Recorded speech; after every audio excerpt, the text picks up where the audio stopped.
Alright, so Prop 8 is, essentially Prop 8 is whether gay marriage is legal or not in California. It would be added to the Constitution to make marriage only between a man and a woman. Marriage is not granted in the Constitution, therefore you can't say anything constitutionally about it. It's left out of the Constitution, therefore it's left to the states. Alright, it's been an 8-year struggle with gay marriage. Pretty much May 15, 2008, the California Supreme Court decided that it's unconstitutional to deny gay marriage in California. So now this is the proposition to reverse it. The biggest misconception about gay marriage: kids are going to be taught it in school. Not necessarily true. They're going to learn about it eventually. Pop culture, whatever you name, it's out there. They're going to find out. Alright. Good part about gay marriage: revenue. Tens of millions of dollars a year. Marriage licenses, they're really expensive. Helps our California budget. We're pretty short on money as it is. Energy. Economically, it's bound to keep.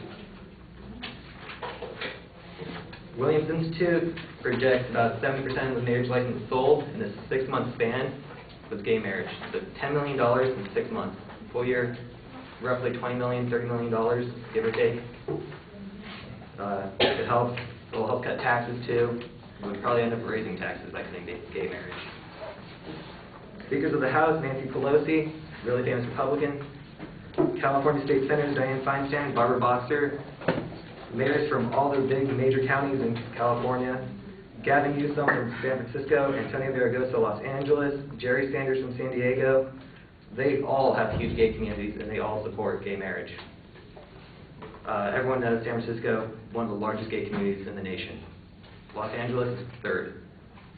It's really impressive how many people are in support of this, and yet you see very little opposition.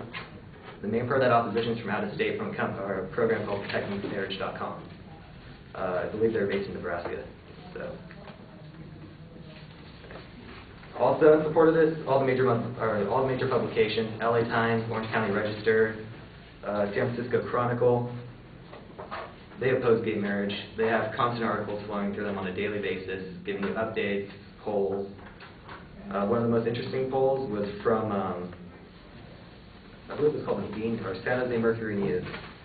57% of Asian Americans were likely to vote against gay marriage. Asian Americans are the hardest people to get to vote. It's kind of discriminatory when you think about it, because they're said to be kind of quiet when it comes to voting, and there's a theory called it's basically voter discrepancy bias. You say what the person polling you wants to hear.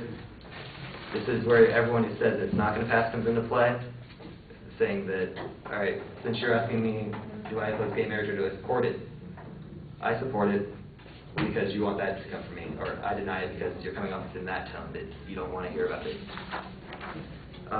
So I personally believe that they're going to tell you the truth. Most people, when they tell you how they're going to vote, they don't lie. People are coming in large numbers to vote. Old people, mostly Republicans, typically against gay marriage, vote in huge force, but the gay community in California is large enough to offset that. So basically, Prop 8 will not pass in California by a large margin. That's my final fact.